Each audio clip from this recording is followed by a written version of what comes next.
The time is now 5 p.m. I call this meeting of the Granbury Independent School District to order. Let the record show that a quorum of board members is present and that this meeting has been duly called, and that notice of this meeting has been posted in accordance with the Texas Open Meetings Act, Texas Government Code, Chapter 551. The board will now adjourn into executive session pursuant to the following sections. Personnel, to deliberate the appointment, employment, evaluation, reassignment, duties, discipline, or dismissal of a public officer or employee, Texas Government Code 551.074, and consultation with the attorney, Texas Government Code 551.071, real property, Texas Government Code 551.072, to deliberate regarding the purchase, exchange, lease, or value of real property, including possible discussion of real property more fully described in agenda item number 8D. And the time is now 5:02 p.m.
Good evening. The time is now 6 p.m.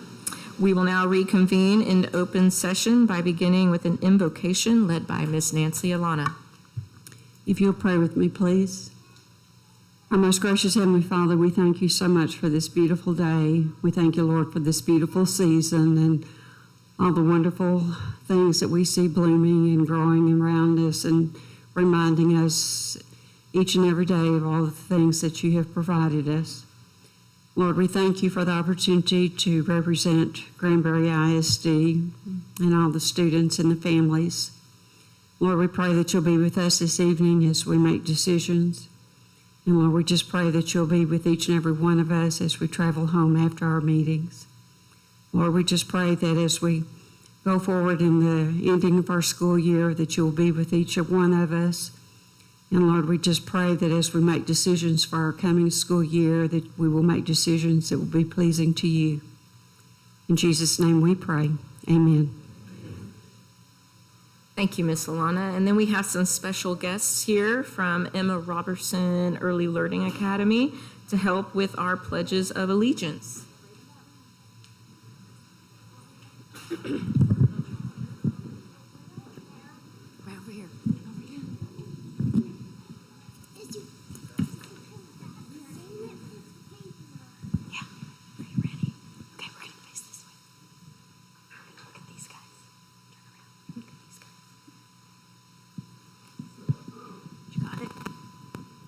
Okay, we have some special students here. These are our ambassadors, and one didn't want to wear his jacket. But what happens at school is sometimes different than what happens at 6 o'clock at night, so we'll see how this goes. Okay, my name is Harrison from the 12th class, Pledge allegiance. I pledge allegiance to the flag of the United States of America and to the republic for which it stands, one nation, under God, indivisible, with liberty and justice for all. Say, hi, my name is Aiden. Say, my name is Aiden. This is Aiden from Miss Kids class. From Miss Kids class. Please join him in the Texas Pledge. Honor the Texas flag. I pledge allegiance to thee, Texas, one state, under God, one indivisible. Good job. You did it. Good job. And I would like to introduce parents and their teachers, Miss Willie and Miss Kitts, and thank them. These kids are wonderful. All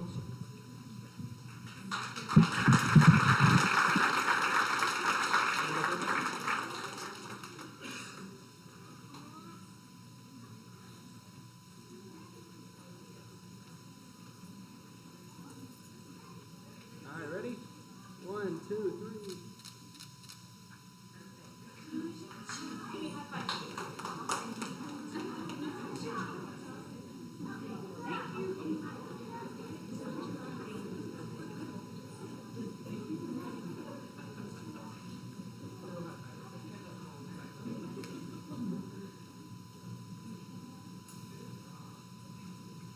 Good job. Thank y'all for helping.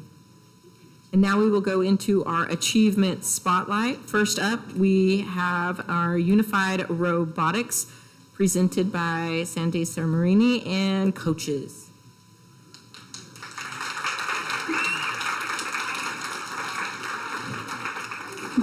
Good evening, board. Thank you for having us here tonight. I'm Sandy Sermarini, an occupational therapist in the district, and this is our third year to have our robotics unified division students competing not only within the district, but also going down to Austin and participating in a competition that is put on. And I'm going to turn a little bit so I can see our parents too and our administrators, because we couldn't do this without them and our coaches. But the Special Olympics has been a huge, huge advocate for our students with providing us the materials that we need to actually build the robots, and also for the funding purposes with the competition going down there. They provide all of our hotel expenses and also travel expenses. This year we also had a donor, Mara, provided all the t-shirts for all of the students and the coaches. And we also had Granbury Optimist Club. We want to recognize them for providing some assistance with transportation for some of our families as well. And we couldn't do this at all without these wonderful coaches that are over here that have spent a lot of hours with the students. And that has been huge, huge, huge. Thank you all. And we have several coaches that weren't able to be here tonight too. But I can't thank you from the bottom of my heart for your patience and just day-to-day working with the students and seeing the growth and their determination for the finished product, which our families were able to see down in Austin, which was amazing. And what we're going to do next is highlight all of our students. So we're going to start with Mambrino Elementary, and Coach Burton's going to come up here. Coach Miller wasn't able to be here tonight too, but Coach Burton's going to take over the words for Mambrino.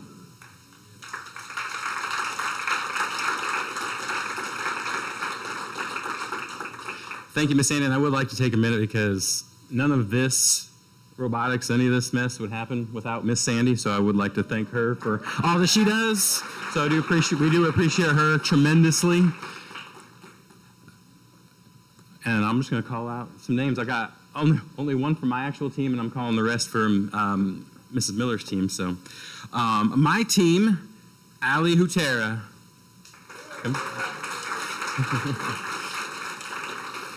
All right, and then from Miss Miller's team, Zoe McBride, Avery Rudd, Jonathan Musco, and Jackson Marcy. Woo. Great job, guys. I'm real proud of you.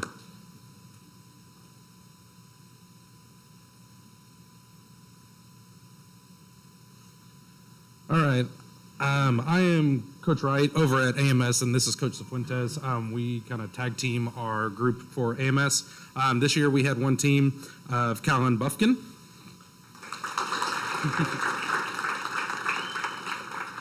Dalton Markham,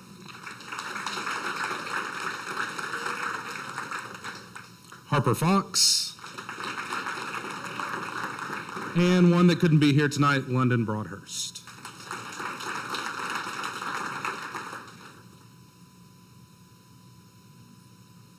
And Coach Swanberg wasn't able to be here tonight from GMS. We do have two teams over at GMS, but we were only able to have two students to make it tonight. We have Ronan Butler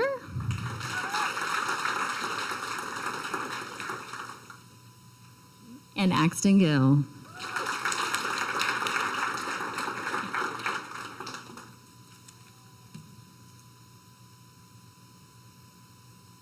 And myself and Ashley Gomez coached the high school team. We only had one team this year, but we had 6 members on our high school team. And we have 4 of them here today. Jaime Rosas, Gavin Hutchinson, Micah Griffith, and Alex Pojas.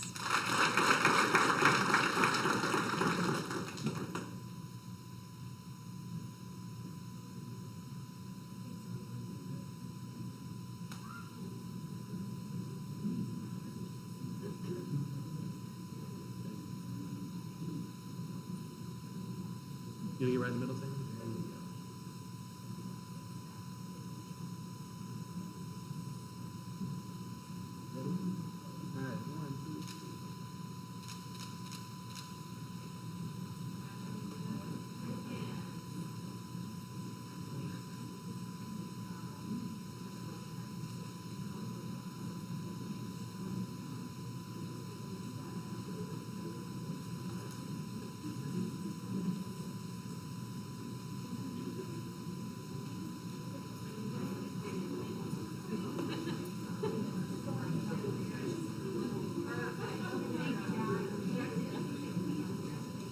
Thank you. And if we have any parents in the audience, please stand so we can recognize you.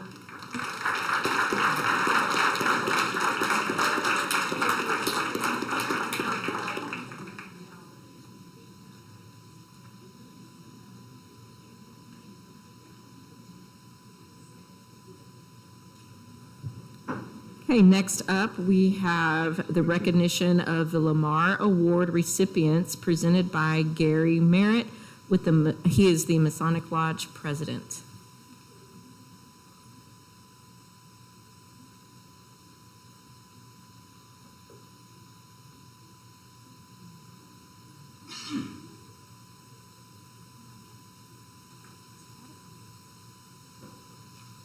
Turn the podium this way.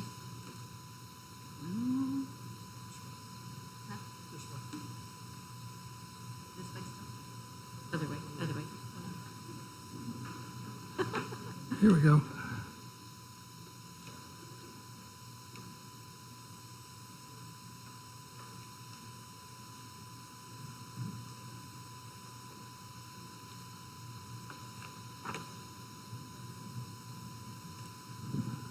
Good evening. I'm Gary Merritt with Granbury Masonic Lodge and the Masons of Texas. I appreciate the Granbury School Board and their participation in the Lamar Award program and allocating the time here tonight. Thank you. The Lamar Award, what is it?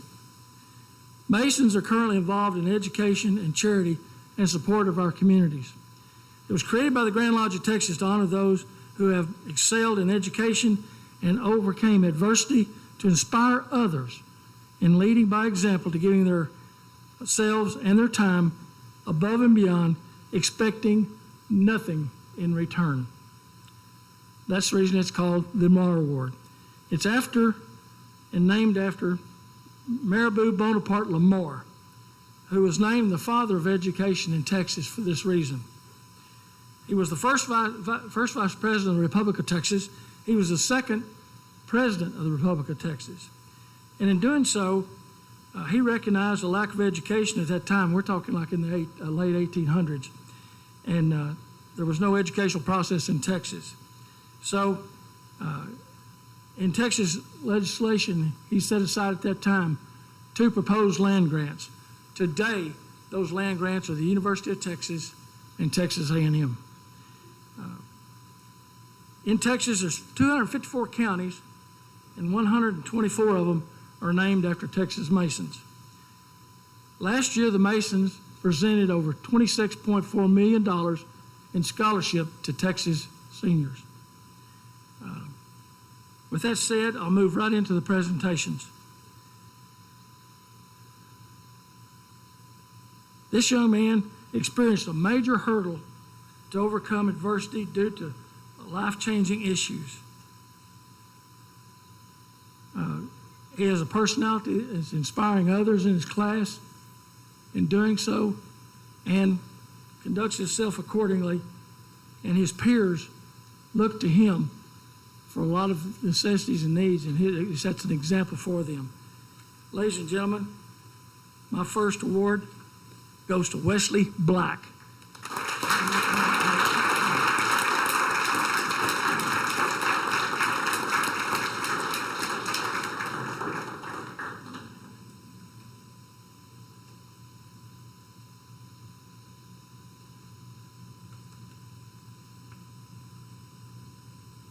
Good job, young man. You're well respected in your community, you just don't know it.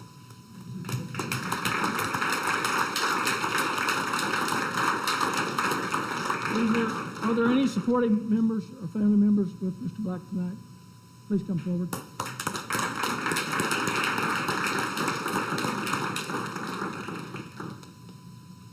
We don't want to negate the fact that a lot of times in a student's success and his personal success that the parents play such a major part, and we're so glad to congratulate them also.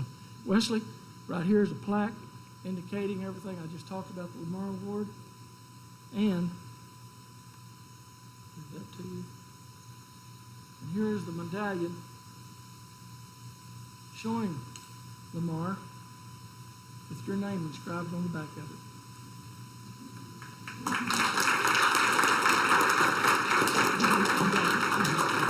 Thank you.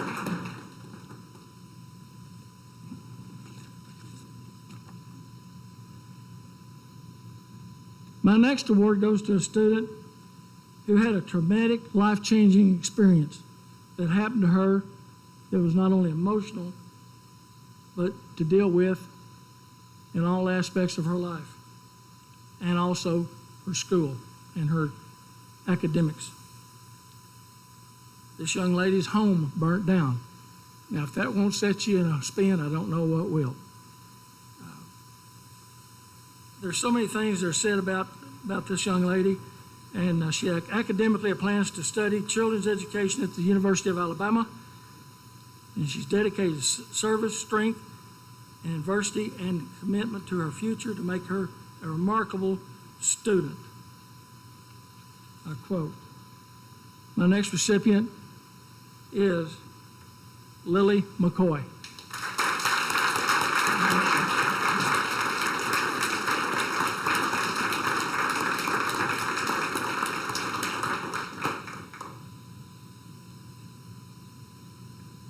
Lily, here's a plaque with everything I showed and said. With your name on it, signed by the Secretary and the Worshipful Master of Granbury Lodge. I'd like to present you with your Lamar Award with the bust, the hymn, and your name is inscribed on the back from the Grand Lodge of Texas and Texas Masons. Thank you, ma'am.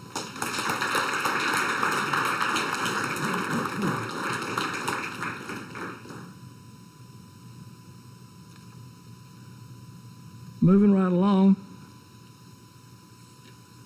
maybe.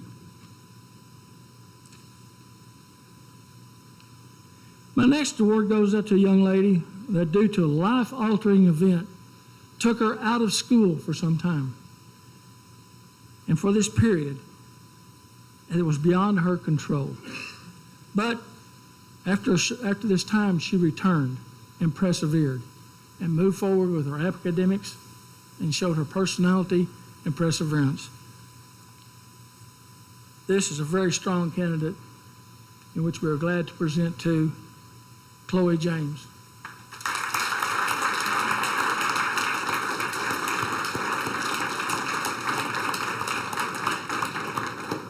Chloe, here's your plaque with everything. Also have your medallion. Shows the bust and your name on the back. Not to miss it. Thank you so much. Chloe James.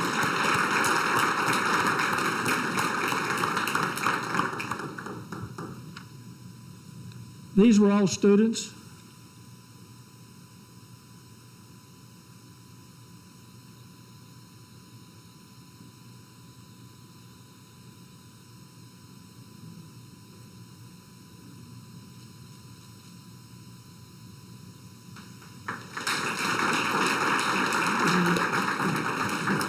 Once again, if we have any parents in the audience, please stand to be recognized.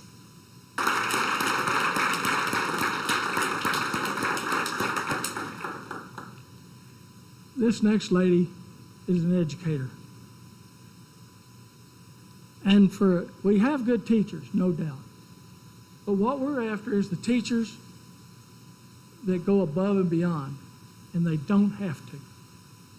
But for the betterment of the students, they get so involved that they think outside the box and try to do things in a different manner that bring them to a different pinnacle.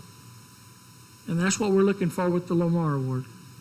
We honor our good teachers, but then there are those that just stand out. This lady, I could speak probably a couple hours and never even touch near enough of what she's done. She's involved in the special education programs, and with her skills and nonverbal communications is amazing. She provides a learning environment while maintaining needs in healthcare, feeding, and mobility throughout the day. This lady had something happen, had to go to the ER during the class at school. Well, she couldn't teach for a while. She wasn't able to. But she got back to the classroom as soon as she could. She couldn't drive, but she made arrangements to be there for her kids. Once she was cleared by the doctors, She was back teaching full-time again. This is what you call dedication, people. Did she get paid extra money for this? No. Did she get gratification for this? Tonight, yes. These are the type of educators we want in Granbury school system. Would Catherine Ross please come forward?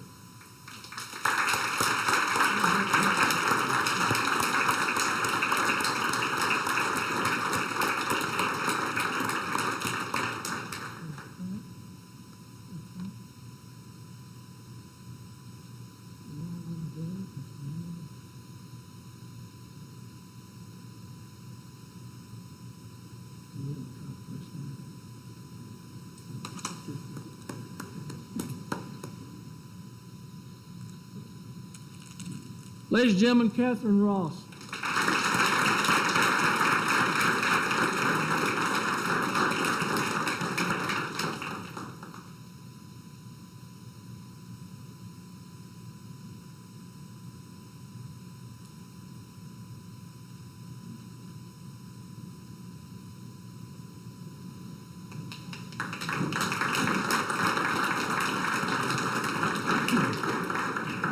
Let me sum this up by saying congratulations to this year's Lamar Award recipients.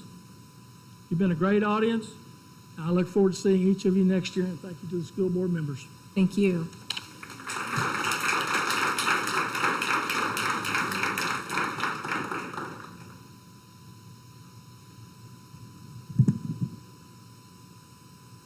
Okay, moving on, we have our UIL, recognition of UIL State Powerlifting Medalist, presented by coaches Lee Haley and Brad Morrow.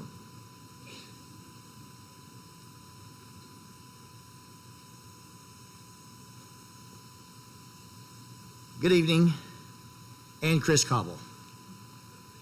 You're welcome. Yeah, you'll stand up there. That way everybody can see you. All right. Thank you so much for the opportunity to recognize these student athletes. These young men and women represented themselves in Granbury High School honorably during competition, and they proudly represented their school and community on and off the field. The great thing about these three is they are fantastic in the weight room, but better yet, they are great young men and women in life. And I have no doubt that they will be very successful and productive in any community as community members wherever they land. So I'd personally like to thank their parents and loved ones for raising such amazing young men and women. It makes our jobs much easier. Powerlifting consists of three different events, lifts where you get 3 attempts at each. You get a back squat, a bench press, and a deadlift. We compete bi-weekly and must qualify for regionals before qualifying for the state championships. First, I'd like to introduce our senior, Enrique Sanchez.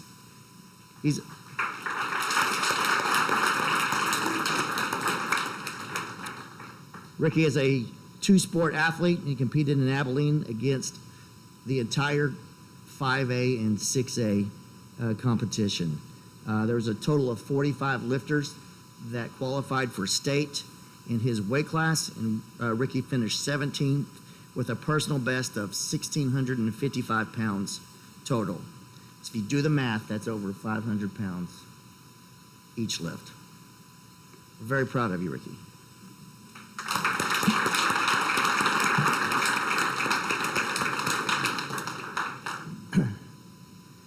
For the Texas High School Women's Powerlifting Association State Championship, sophomore Kat Goodner, also a two-sport athlete, finished one spot off the podium in her weight class.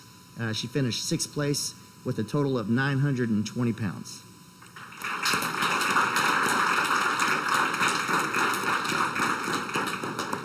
And then finally, our junior Estrella Diaz, who was a 3-sport athlete, brought home the silver medal, finishing 2nd in her weight class with a total of 990 pounds.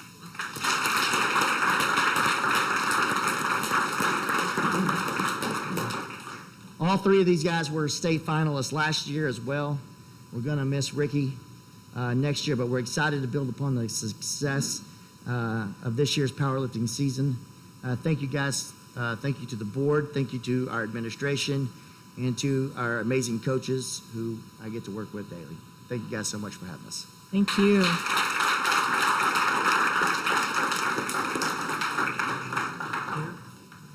If we have any parents in the audience, please stand so we can recognize you as well.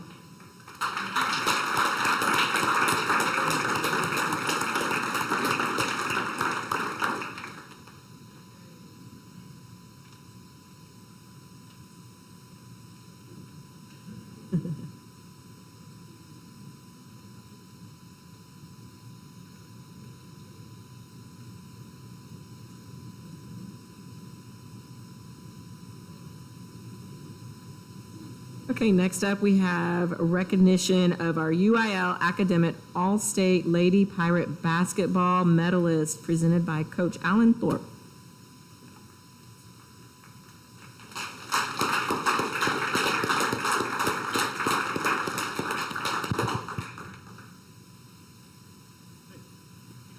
Good evening. Hey. Howdy. Got Coach Gamboa with me, our varsity assistant, helping me with certificates. First of all, let me tell you what these young ladies accomplished this year. We had 6 seniors on the team. All 6 of them are here, which is something. It really is. So we're recognizing them for Academic All-State. And what that consists of, there's 3 different organizations in girls basketball. Texas Girls Basketball, or Texas Association of Basketball Coaches, Texas Girls Coaches Association, and then Texas High School Coaches Association. Texas Girls Coach Association and Texas Basketball Coaches Association, a lot of stuff. You have to carry a 92 average for 7 semesters. So the time they come into high school, they have to carry a 92 all the way till Christmas of their senior year. Then it's averaged up. If they're 92 or above, then they qualify for that award. All 6 of these did that. Texas High School Coaches Association, it's a 94 average there. Once again, all 6 of these did that for 7 semesters. They've kept their academics that high, which is huge accomplishment for them. So we've got a certificate for them for that, and then one from the board recognizing you for this. So first of all, Lily Bartow.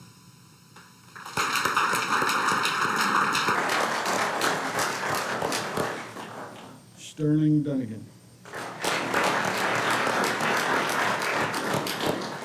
Faith Fry. Bailey Goodman.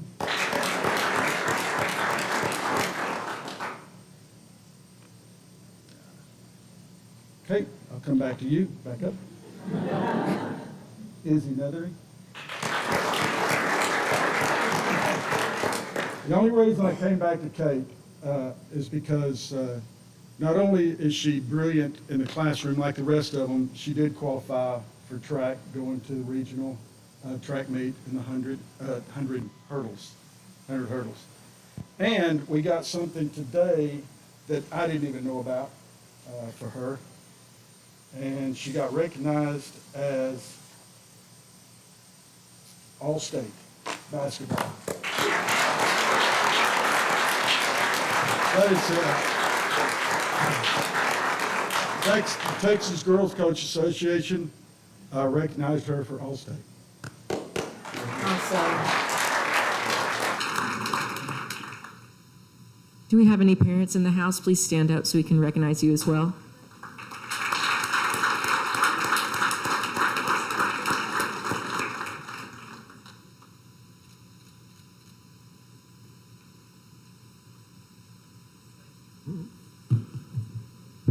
We have one more quick recognition too. Coach Thorpe is announcing his retirement this year after 37 years in education, including the last 6 years here at Granbury. So Coach Thorpe, thank you for your service here.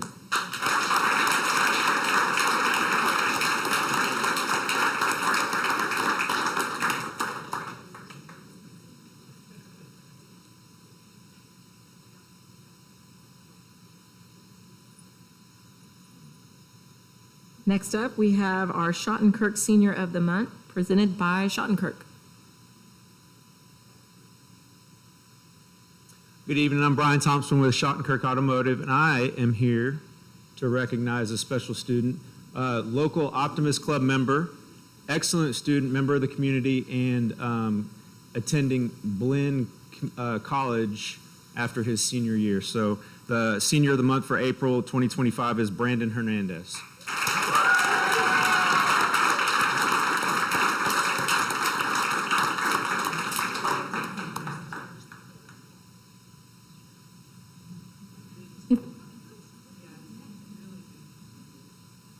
Any parents, please stand so we can recognize you as well.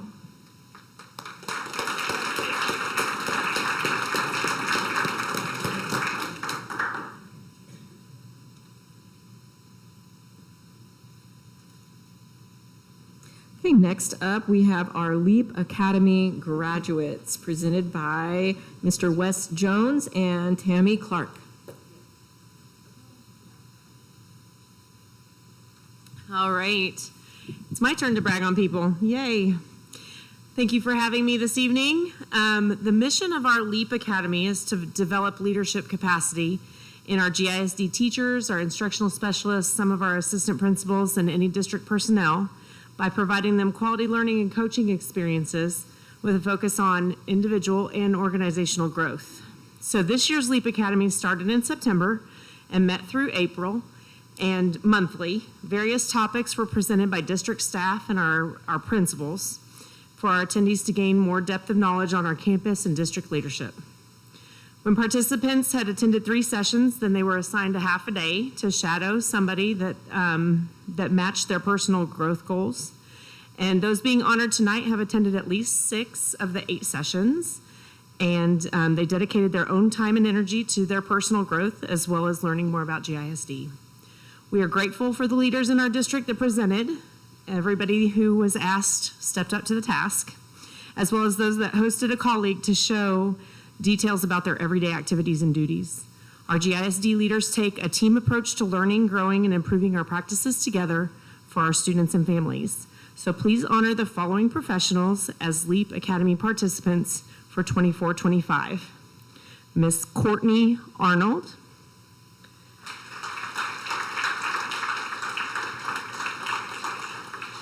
Chelsea Avalos,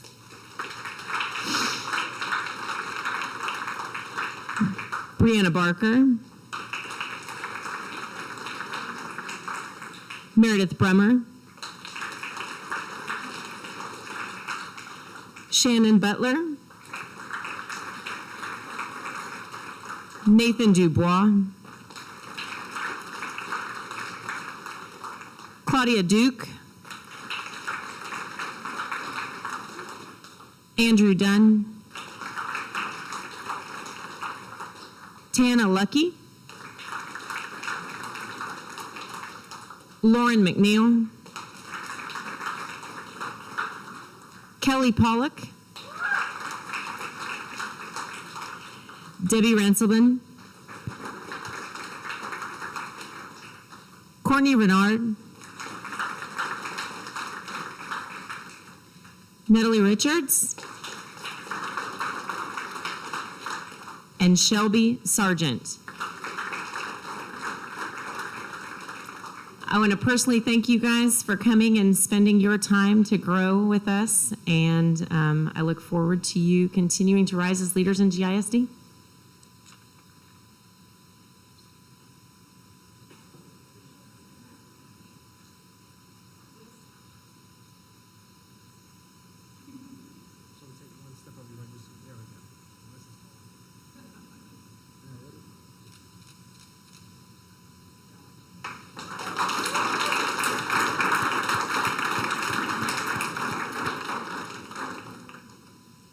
Thank you, and thank you to all of our LEAP Academy graduates and our admin teams surrounding other leaders and helping grow leaders in our district. We appreciate all your efforts. Next up, we have the superintendent's report by Dr. Courtney Morosky. Yes, good evening. A couple of things to celebrate. We just found out that we have 2 golfers going to state. Lincoln Sherrill is a freshman, and Riley Ronishek, so I hope I said that right, Ronishek, senior. So congratulations to both of those golfers. We're excited about that. Also, from the last time that we were here, over that time, we had Assistant Principal Week, which was April 7th through 11th. So we want to make sure and acknowledge and celebrate the assistant principals in our district. And then also, this is Public School Volunteer Week. And so if you have any volunteers on your campus or see them, we want to make sure and acknowledge and appreciate them. We have one of our seniors was chosen as one of the top 20 in the state to be on the all-state academic team, which is a really big thing. It's Pete O'Carroll, and he was named by TASSP to be 1 in 20 for academic team. So let's celebrate those. Let's do some applause for those. Perfect. Okay, just a couple of updates from the last time we were together. We are working on a timeline for our facility assessment that was approved last month, so be on the lookout for more information coming. Also, we began training for our Bluebonnet math curriculum, so we had district and campus leaders that are in the process of being trained after all of that was approved, and the teachers will begin in May. And then lastly, a couple of announcements. We have our next coffee with the CFO on May 13th at 9 a.m. We'll have lots of great things on the agenda, but I know we'll be going over some fund balance with Mr. Whitefield on that, so that will be a great day of learning to join us there. And then lastly, just make sure you have graduation dates on your calendar. We have STARS Accelerated High School on Thursday, May 22nd at 7 o'clock in the high school auditorium.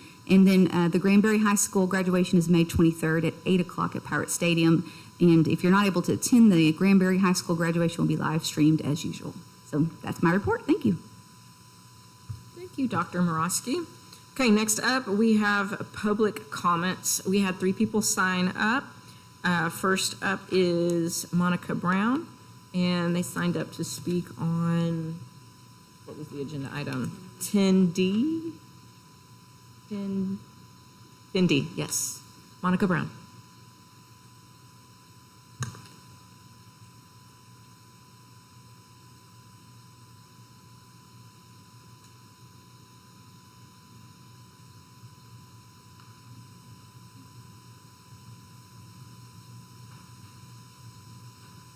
Good evening.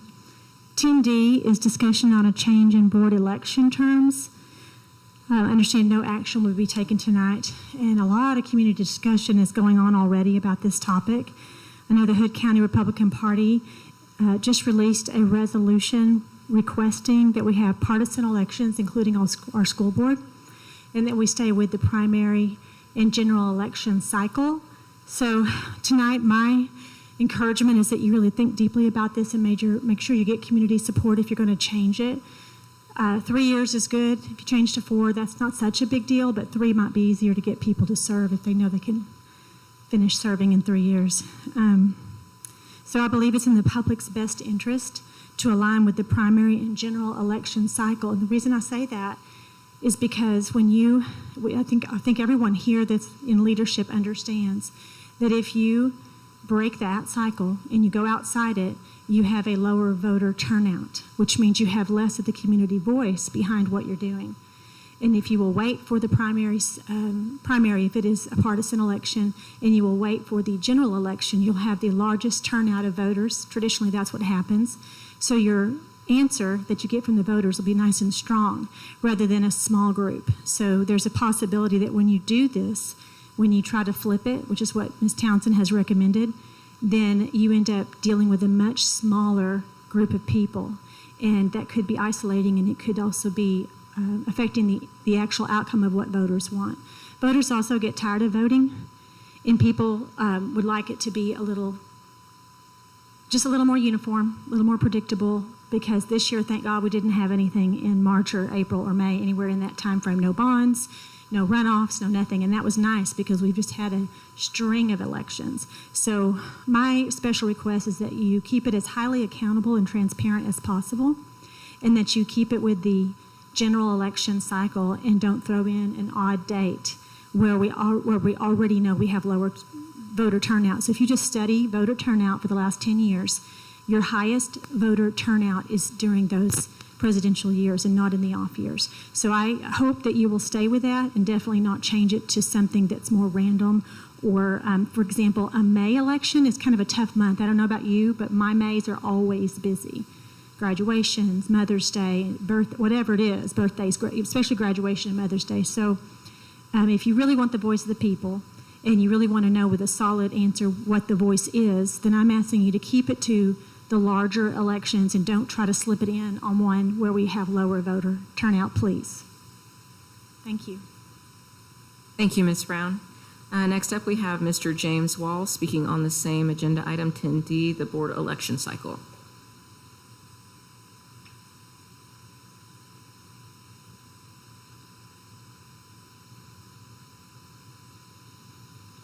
Thank you, President Gore. Thank you, fellow school board trustees. Thank y'all for going out and giving me an opportunity to speak to y'all about this tonight. I know I'm going to sound a little bit like a broken record over here from what we just heard for the last 3 minutes, so bear with me. But I think there is a lot of concern when it comes to Section 10D of this agenda tonight. Now, I know that we're not taking any action, and I'm happy to hear that. But there are some concerns with it. So I know that Ms. Brown back there went ahead and explained a little bit of what 10D is, as basically going ahead, you're extending your term board members from 3 years to 4 years, and then you're moving the elections from an annual basis like we usually do to a biannual basis on the grounds that it's going to be off-cycle years, so no presidentials, no midterms, and that is going to lower your voter turnout.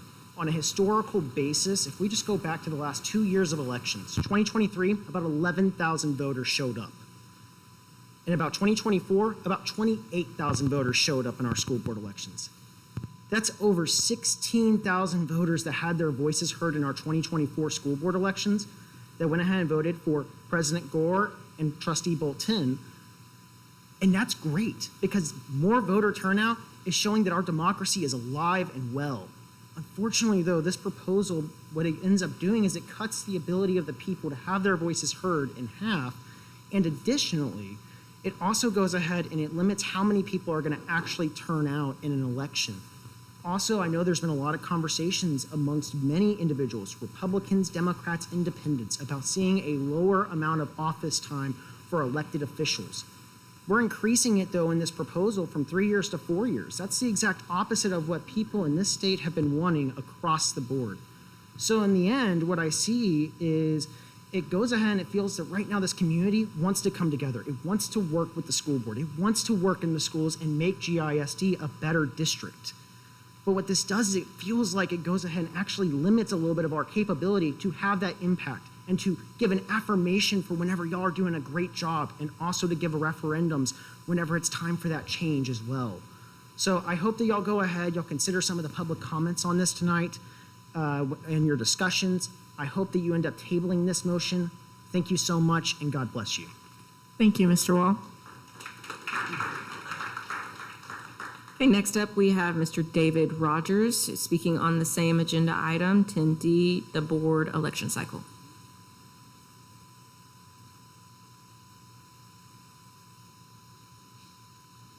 Madam Trustee and honorable board members, thank you for affording me an opportunity to speak with you this evening. I want to talk about the proposal to change the terms of service for the trustees presented by Trustee Townsend. My biggest concerns with these proposals is it's going to severely decrease voter turnout. It's going to severely increase voter fatigue. And one of the problems is by going to a 3 to a 4 year term of service, you give the voters less influence and less opportunity to affirm or change their representation. The other concern I have with this is the special interest groups on the left and influence factions of the left. It's going to amplify their voices and severely decrease the voices of conservatives. For example, like our Honorable Trustee Tim Bolton, who's brought managed business practices here with innovative and resourceful approaches to increase our student opportunities and make our programs more effective to decrease the burden on our teachers and help get skills to our students. Like Honorable Trustee Karen Lowry, who's been a voice of courage and compassion for our children, who stood for truth and transparency on this board. My concern is that the motive and intention and the outcome of some of this is going to be to silence their voices and make sure people of honor don't get elected to this board anymore. It's going to help groups on the left and severely decrease the groups on the conservative side from having their voices heard. You know, like Bill Maher says, the only purpose of the First Amendment is for people that you don't like saying things you don't agree with. Otherwise, there's no purpose for the First Amendment. My concern with this proposal is going to have a very debilitating and corrosive effect on the First Amendment of conservatives in this community. And I believe we need our voices heard. If, you know, taxpayers and working parents, the last 6 years in GISD, the income, the revenue has increased by over 56%, while the enrollment only increased 13%. Taxpayers and working parents need to have a voice in this community, all the voices. These proposals are going to decrease the diversity and representation of all those different voices. If we're going to have a discussion about going from 3 to 4 year terms and only having elections in off election years, meaning it's not going to be a presidential or a midterm, then perhaps we need to have a discussion about term limits in the community. Governor Abbott has been very clear that he wants to streamline the elections. He don't want these May bond elections in municipalities or school boards. There's also proposals and legislation pending right now in the Texas House to make all positions on the ballot, including municipal, nonpartisan elections and school board elections, partisan positions. So this kind of flies in the face of all those efforts by Governor Abbott and the legislature. So for a long list of reasons, I think this will have a debilitating and divisive effect on the community if this is pushed through. So I'd like to ask the board members to consider saying no to the proposal by Trustee Townsend. Thank you. Thank you, Mr. Rogers. Okay, that's all the public comments we have. So we'll move on to action items discussed in closed session. Consider staff recommendations, probationary contracts, catastrophic leave requests, and possible action regarding a resolution declaring 7 acres of real property as surplus. So first up is action on considering staff recommendations, item 8A. Do I have a motion? Madam Chairman, I move that we approve the staff recommendations as presented to us in closed session.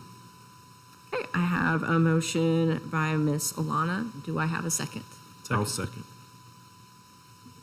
Second by Mr. Bolton.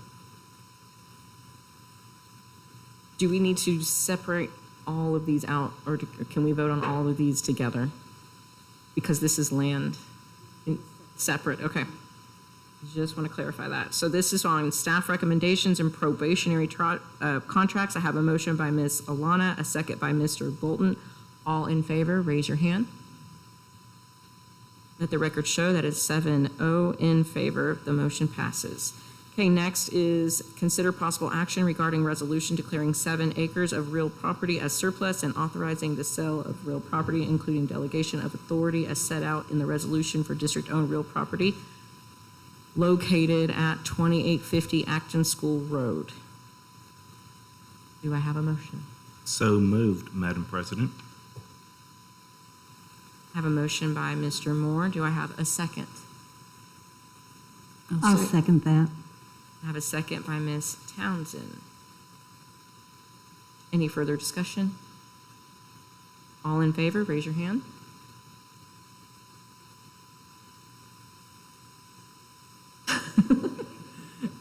Okay, that is 7-0. Yeah, I did this one and this one. Oh. Okay.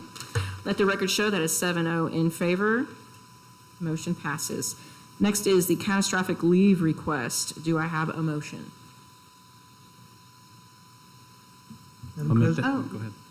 I thought we'd already done that. Madam President, I move that we accept the catastrophic leave request as presented. Okay. And do I have a second? I'll second. Second by Mrs. Lowry.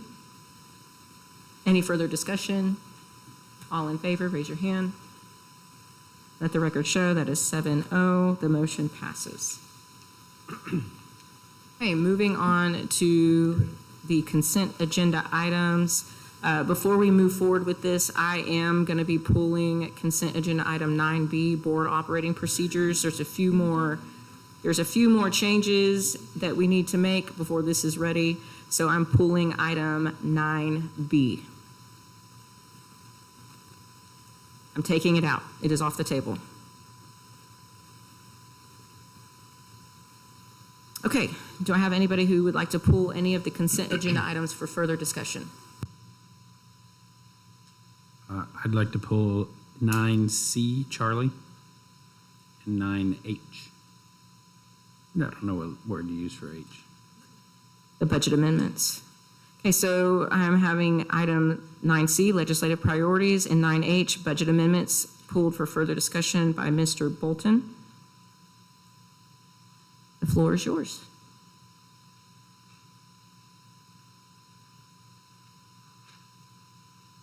Nine C. Yeah, it's yours. The floor is yours.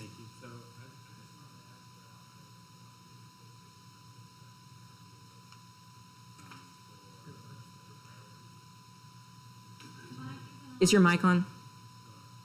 How about It's that? page 46 in board book. 46 in the board book, that's right. 9C, yeah. Go ahead. So I just wanted to ask about, and I don't know who I'm asking this to, maybe. The bit about the third one down is boost special election funding, including walk-in services and evaluations. Help me understand walk-in services and evaluations, please. Yes, and hopefully I may need some support from the audience, but we are required by law to provide evaluations and certain walk-in services such as speech, am I speaking correctly, to students that qualify whether they are enrolled in our school district or not. So the point of that bullet is to make sure that when we're required to do that, we'd like to be funded to do that. Okay. Thank you. So I'm just making sure that I understand that. So really anyone who comes in who wants to be tested off the street, not even students of ours, we would do that at our expense. It is at our expense. We do that today. Yes, we are legally required to do that. Some of them attend private schools. Am I speaking correctly? Yes. Yeah, let's call up one of the experts just to make sure I do not misspeak. Thank you. Thank you, Tamara. You're welcome. I'm Tamara Hudson, one of the special programs coordinators, and so we are required by law, any student that is zoned, so that lives in one of our attendance zones, whether they're private school or homeschool, if they request an evaluation, we look at all of the information, and then most of the time, we don't have to move forward, but most of the time we do provide those evaluations. And then we do have a small portion of our budget that's called proportionate share that we set aside to provide speech therapy, is how we choose as a district to spend those proportionate share dollars. And so a student that's in a private school that needs speech therapy, they can receive those walk-in services. That's what we call it, walk-in speech. Okay. But yeah, that's we are required by law to consider evaluating all students. Thank you for that. You're I don't know if this pertains to you, but I'm going to bring maybe. it back into context Okay. because the discussion is about making this a legislative priority so that Yes. that can be properly funded, right? Okay. Yes, correct. Thank you. Thank you. All right, I've got one more. Okay. This is related, second from the bottom, align parental rights with school accountability requirements. Yes. I think that relates to HB 1416, if I'm not mistaken. Correct. There's language in there that requires districts to provide accelerated instruction for students who did not meet a certain standard on STAR testing. Sometimes that happens if a parent opts their child out of the STAR test. It counts as a fail. They don't get credit. It's like they didn't take the test, they get a failing grade for the test, and then we are required to honor parental rights. Obviously, we're partnership with the parents, and we want to be able to honor those parental rights of them to be able to choose to opt out. However, it counts against the accountability rating for the school district. And then on the flip side of that, we're also required to provide accelerated instruction, which HB 1416 codifies that they can also opt out of that. So then it counts against our accountability rating there as well. So just to clarify, we want to align parental rights with school accountability requirements so that we can honor those parental rights without it counting against us negatively in our accountability rating. I see. It kind of blows the bell curve when when parents opt their children out of the STAR test. Correct. Then it counts as a zero, and Correct. so it throws our performance metric. Correct. We are legally required to offer them the test. We cannot force them to take it, but we have to offer them the test. And if they don't take it, the parents have the right to opt them out. But if they don't, then it's as if they failed the test, and then it hurts our accountability rating as well, Right, doesn't harm them. They don't get the 0, we get the 0. basically. Yeah. Yes. Okay. And so that legislation doesn't align with what the schools are legally required to do in our accountability rating as well. The letter grades, so our ABC rating that we get as school districts. Gotcha, okay. All right, thank you. That's the way I read it, but I didn't want it to really be that way. So. All right, appreciate you. That's it for me. Thank you. Okay, and then your next one was the budget amendments, Oh, yes. That's the green sheet. the green sheet. You tell me when you're ready for that. The floor is yours. Floor is mine. Okay, well, I'm going to read the donations that come from the community. One-off donation from Oakwoods PTO to the campus activity account for musical ticket funds. That's $1,235. Donation from Oakwoods PTO to the campus activity for supplies and basketball goals. That's $190.80. Donation from Jeffrey Ross to the GMS Choir student activity account for program needs for $100. Donation from Billy Martin to the GMS campus activity account for Saturday school meals, $900. Donation from Stacy Furniture, Rick Stacy, to AMS band student activity account to support the program for $500. Donation from the Optimist Club to the GHS Children's Charity account for unfunded lunches, $183.26. Donation from the Optimist Club to the GHS Junior Optimist Club to fill the athletics freezer for $400. Donation from Kristen Taylor to the GHS FFA student activity account to sponsor the Vet Science CDE students for $500. Donation from the Agri-Accountant Ferris Smith, representing that, to the GHS FFA student activity account to sponsor CDEs, another $500.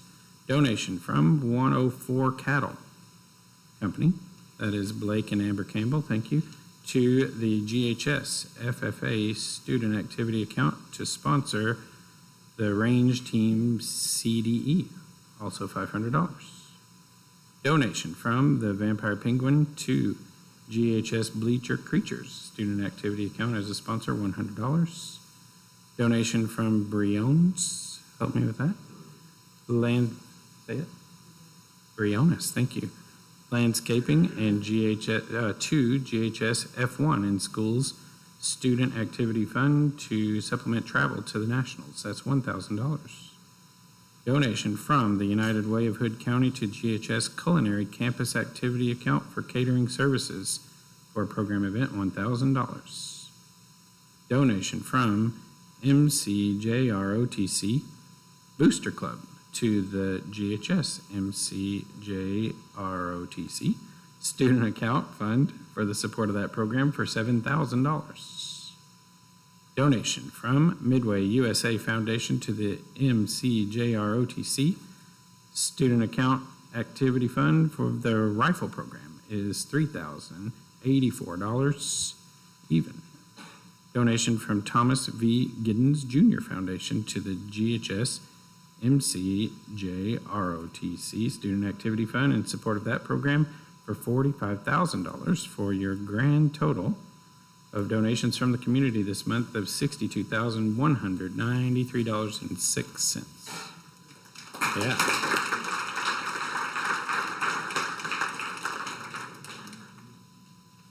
Thank you, Mr. Bolton, and thank you to all of the people who've supported Granbury and all the student activities and programs that we have with these donations from the community. Your support is very much appreciated.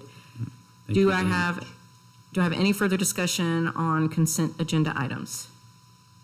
Do I have a motion to approve? I'll make that motion. I have a motion by Mr. Bolton. Do I have a second? Second by Ms. Lowry. All in favor, raise your hand. Let the record show that is 7-0 in favor. The motion passes. Moving on to discussion action items. Agenda item 10A, page 67 in your board book. This is consider approval for the pay schedules for paraprofessionals, professional, and auxiliary staff. Mr. Wes Jones. Thank you, Madam President. Each spring, we bring to the board these pay schedules that we have that need adjusting. And so I think highlighted in your board packet are all the adjustments that we were going to make. And if you have any questions, I'll be happy to answer. Any questions for Mr. Jones? Okay, do I have a motion to approve the pay schedules for paraprofessionals, professionals, and auxiliary for the 2025-2026 school year as presented? So moved. I have a motion by Mrs. Townsend. Do I have a second? I'll second. I have a second by Mr. Moore. Any further discussion? Hearing none, all in favor, raise your hand. Let the record show that is a 7-0 vote. All in favor, the motion passes.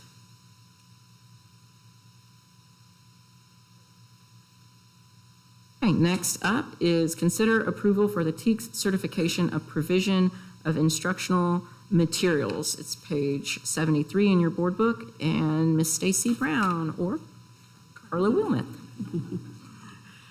Good evening. Before you, you have the TEACS certification. This is to ensure compliance with state requirements and allow the district to order resources through the EMAT system for the 25-26 school year. Upon approval, our curriculum director, Stacy Brown, will submit this certification electronically to TEA. Do any of you have any questions tonight? Any questions for Mrs. Wilmuth? Can you say what EMAT is for the group? EMAT is the system that we go through to order all of our instructional materials. It's an electronic system, and that's just the platform we use to order. Yes. Thank you. Any further questions? Thank you. Thank you. Easy peasy. Okay, do I have a motion to approve the TEACS certification of provision of instructional materials? So moved. Have a motion by Ms. Alana, a second. I'll second. Second by Mr. Bolton. Any further discussion? Okay, all in favor, raise your hand. Let the record show that is 7-0 in favor. The motion passes. Okay, next one is consider the approval of an MOU with Lake Granbury Youth Services Center to provide emergency transportation. Mr. Emmett Whitefield. Thank you, Madam President. Board, in front of you, you have the MOU with the Lake Granbury Youth Services Center. It is operated by Rite of Passage. That is the Youth Detention Center just north of here. This is an emergency situation that if they had to evacuate, we would provide them with transportation to their Brownwood facility. That would be the only instance they would need us. There would not be any housing of prisoners, or I should say, there would not be housing of their students on our campuses. It would just be a transportation issue, and they would be responsible for all costs and security. We would be providing them with actually two bus drivers, and they would pay for the fuel to get them to their Brownwood location. And this wouldn't interfere with any emergency we were having as a district if we needed to evacuate our own students. Not. Our students take priority. Would this be an ongoing event, or would it be a one-time thing? This would be in a case of emergency. This came about a month or two ago. They had a fire in their laundry room, and the head of security realized that he had a verbal communication with us on that, but he felt like he needed something more formal in case of the emergency that he did have to evacuate that building, that he would have somewhere or have access to our transportation to get them to Brownwood. To be clear, this is not a current emergency situation. This is to prepare, lay the groundwork in the event of an emergency. This is in case. Yeah, thank you. And it'd be to Brownwood, correct? Yes, sir. Okay. We're going to let them borrow two buses and two bus drivers to move kids from here to there. At their expense, yes, sir. Thank you. Any other questions? Okay, do I have a motion to approve the MOU with Lake Granbury Youth Services Center to provide emergency transportation? I'll make that motion. I have a motion by Mr. Bolton. Do I have a second? I'll second. I have a second by Ms. Alana. Any further discussion? All in favor, raise your hand. Let the record show that's 7-0. All in favor, the motion passes. Okay, next up is discussion on this is discussion only. We are not taking any action tonight on this item, just to clarify. Discussion on a change in board election terms. Mrs. Barbara Townsend. This is page Okay. 106 in your board book. Thank you. And I appreciate the fact it's going to be a discussion because this isn't something you can just turn around and do. I just wanted to bring it up. I have had the opportunity this is something I've actually been talking to other boards about across the state for well over 2 years. And most school districts have their elections in May. We have chosen quite a while ago to move our elections to November. And that's fine. That's a decision we've made.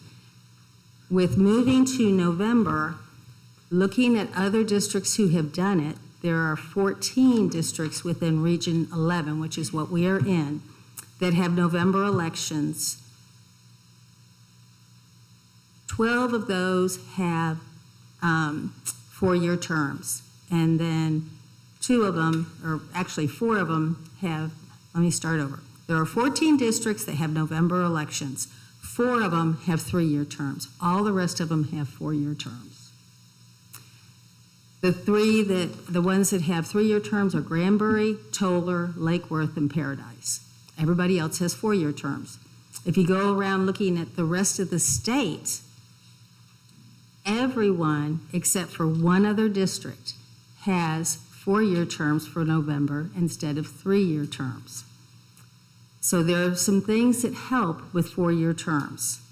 One, it helps with continuity within the governance. When you have a group where there are going to be 2 years where these 8 people are together, they can come up with an initiative and actually have a chance to finish it before another election starts. So that's number 1. Number 2, it reduces the amount of elections we have. Right now, we have election every single year. Every single year we have it. So we're having it during the presidential, midterm, and then the off ones. Every single year we have an election. Every single year, that's costing us about $50,000. This is going to cut that in half. Also, you have an alignment with best practices with what other districts are doing within the state. Now, the way I want to talk about it is I'm not trying to not give people a voice. That has absolutely nothing to do with it. But if you look back at our past elections, the way that when you're doing for the presidential election, for example, the way the ballot is set up, it goes Republican, Democrat, Republican, Democrat, Republican, Democrat. How do we pick in the school district who goes first and who goes second? We pull numbers out of a hat. So if you look back at our last few elections, if it's during a midterm or a presidential, number 1 wins. And that has nothing to do with anything other than they got lucky enough to pull out a 1. So by putting it so that it is off election, now you're looking at these as who is it that's out there? Who do you want to run? And who do you want to vote for? It makes people do more than just say, I'm going to pick number 1, 1, 1, 1, 1, or I'm going to pick number 2, 2, 2, 2, 2. You're going to have to actually look at the ballot and see who it is you're voting for. So those are my reasons, but I'm really open to hearing what other people have to say, and I appreciate the 3 people that did talk today. I understand we moved to November elections a while back so that we could get more voter turnout. And this isn't going to change that. These would stay in November. This isn't changing it to May. That is correct. Same day. Same day that it's not a special election day or anything like that. Has there been any discussion on partisanship as far as Democrat, Republican, in the other parts of the state of Texas, or are they all nonpartisan? They're all nonpartisan that I have looked into. That does not mean that they all are. I do not know the answer to that question. Can you talk a little bit more about the continuity in governance when we go every other year like this? In most of the districts that I looked at that have November elections, they're on 4-year terms. Mm-hmm. And it is because of that continuity in governance. it gives the administrative team time to actually get initiatives through. Can you talk a little bit more about that? Well, for example, we are looking at these legislative agendas right now. Okay, we're a little bit behind the 8 ball. I mean, the legislative session's almost over. So we start looking at it now. If you have a team that's together for 2 years, you can start coming up with things like that to be prepared when legislative session starts so that you are having a voice in what's going on. Let's say that when we're changing the grade point averages, the way that was set up for the high school. If you started doing that, you would have the same board who began looking at that be the board that ends it, as opposed to a new person coming in the center going, what are you talking about? What was wrong with them? Why did it change? And you're constantly having to bring somebody up to speed. This would allow that to happen. Now, the way it would work is you would have one term would be 3 people are up, and the next time it's 4 people are up. 3 and then 4, 3 and then 4. And it would just be going along like that. So instead of 3, 2, 2, it's 3, 4, 3, 4. Yes. Okay. Mm-hmm. And then, did I hear you correctly when you said this would cut our election expenses in half? Yes. You can look at it actually 2 ways. Let me go back to my notes here. Doing a presidential election, there are more ballot locations that we have to pay for. That cost us $68,000. On an off election year, that costs us $45,000 because we're doing fewer polling locations. So, one, by doing it every other year, you're cutting our expenses in half, no matter what they are. By getting away from presidential election year, you're cutting it because there's fewer polling locations you're having to pay for. Because we're in more than just Hood County. We're in Hood County, Parker County, Johnson County, and even down into Somerville County. So we're having to pay every single one of those counties to be able to do an election. We would still use all of those counties, but we're not going to have to pay for all the polling locations. Another thing, if you brought up a partisan type of a vote, would you be required to run a primary? A partisan, you mean? Yeah, because they were talking about, there were some talk about having partisan elections in the school board, if I understood the speakers correctly. I think that, yeah, I would think you would have to have and primaries. So if you ran, a partisan election, you'd have a primary for Democrats and Republicans, but you'd be actually trying to elect 4 one year and 3 the next year. So I guess the high 4 or 3 Republicans would run, and then however many would run against a Democrat, and kind of like we do in the county.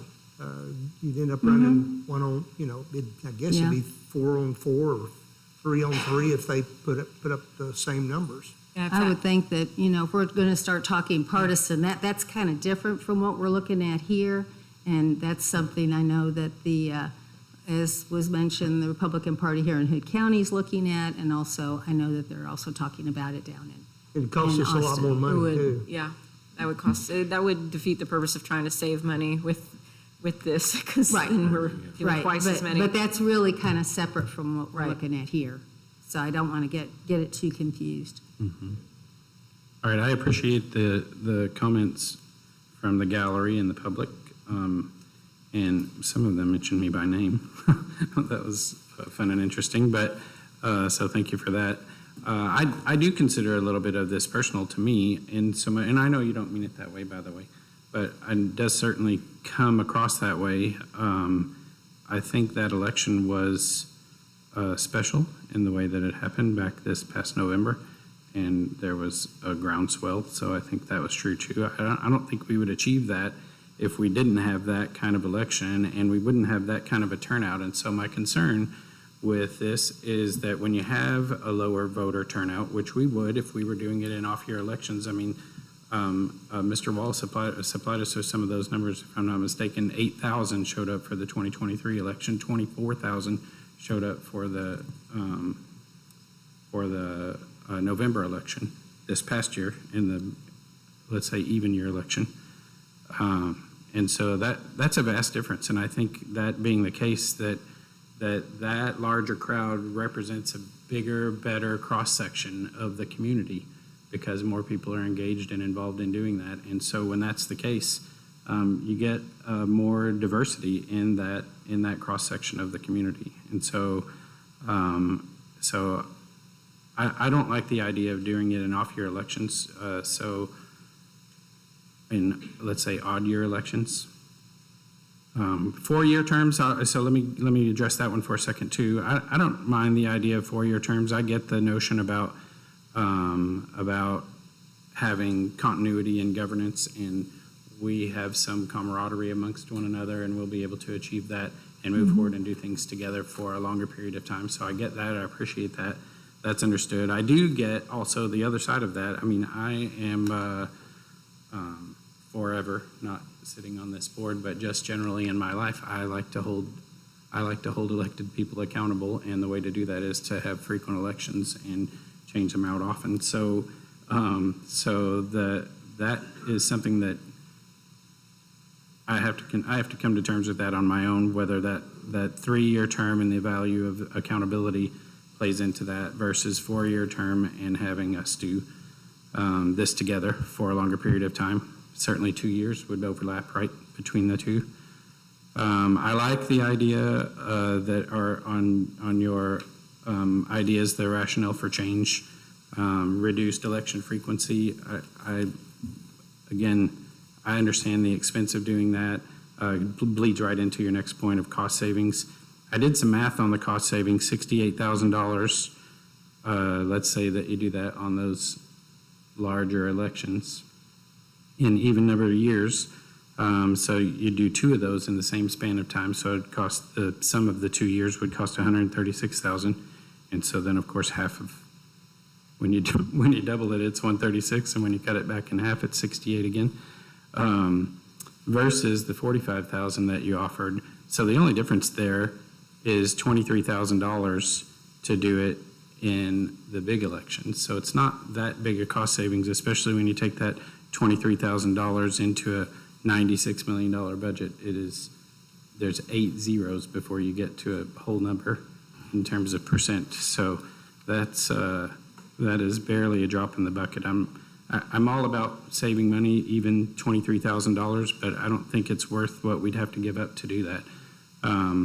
Along with, if you do it in an off year, you're not going to get the sort of media coverage or visibility, and you get low turnout. It feeds back into my first point of low turnout.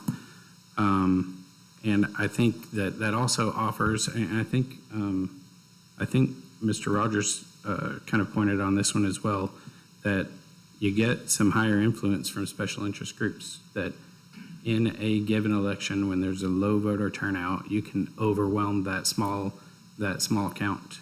And so that concerns me greatly. Voter fatigue, I get that, and so the same thing is true there, that if we do it every other year instead of every year, that would reduce that as well, so that works on both sides. And then I already covered less diverse representation and more voters equals a greater cross-section of the community. So I'm not completely out of favor with this concept of going to 4-year terms. I do like that it should stay, or I'll make one of the conditions of well, I won't say it that way. I'll say that I think it must be in even year elections, that we have to leave it in even year elections. All the benefits of everything that you described are still the same, even with even year elections, only you also get the added benefit of a higher voter turnout, more visibility, less of an influence from single interest, special interest groups. It still has the same benefit of voter fatigue. It has the additional benefit of more representation of what the people want. And so I like even year elections. And I said this at the beginning, I kind of consider it, and I know you guys don't mean it that way, but I kind of consider it a little bit of a personal affront to me.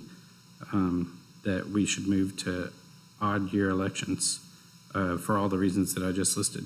Those things would not be true in the election that brought me onto this board if we didn't have that an even year election. Well, first off, this is something I've been working on for well over 2 years, well before you Way even before me. considered. Yeah. Well, it would be true for me too then. Yeah. Here's my dilemma. The way we pick who's first place and who's second place is by pulling a number out of a hat. Yeah, that's right. I appreciate that. So whoever is won on even years wins. So it kind of discounts the special interest groups at that point because. So it becomes a real problem because people have been going down this big, long ballot. And let's face it, it was pretty long this last time. And they're not looking at people's names anymore. They're just doing the same. If I did one all the time down, I'm doing one all the time down. If I did two all the time down, I'm doing two all the time down. They're not even looking at the name. I have a question, or I guess a comment. Have we spoken with Stephanie about changing the ballot when it comes to the part of the school board where there's a sheet that says you're now coming to school board, it's nonpartisan? You'll have to pick the person or put them in a line. Maybe something could be done on the ballot so that it's not a 1-2, 1-2. I'm pretty sure when you get to that part, it says nonpartisan races. But I don't know. I know there's uniform election laws and all these things, but I'm not sure. That would be a discussion to have with her to see what kind of changes she could make, if she's even legally allowed to make those changes. But I wouldn't mind looking at that. My personal reason for wanting to do it on odd as opposed to even is just so that people are actually looking at who's on the ballot. Right. To me, it makes it more, it makes it more clear that we're voting specifically for school board and you don't have all the other noise happening in the background. So people can focus on what the actual issues are that they want to address with who they choose for leadership in the school district.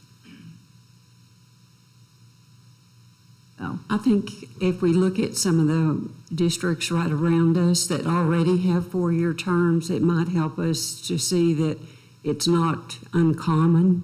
No. Bluffdale has 4-year terms, Huckabee, Lingleville, Morgan Mill, Keene, Santo, Palo Pinto, Poolville, Brock, and Garner.